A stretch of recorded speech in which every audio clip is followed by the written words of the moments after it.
Hello, hello mga peeps! A day in my vacation, Pinas vacate tayo ngayon. And nagfo-food tripping kami. So nag-crave kami ng marang fruit.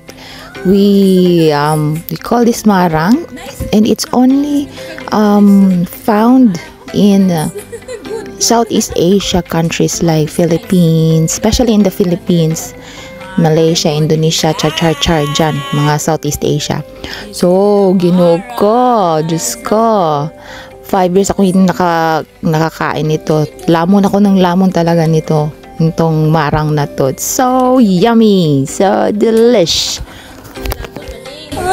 Wow, wow, wow, wow. Wow, wow, wow. Kinamuton lang na ako.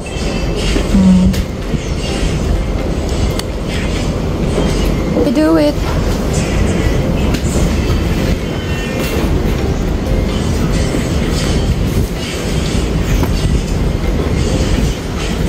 Lame.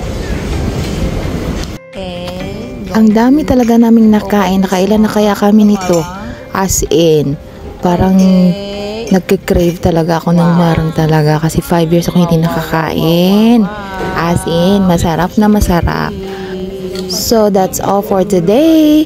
One at a time lang tayo. Next time na naman. Babush kalabush. Ingat mga peeps.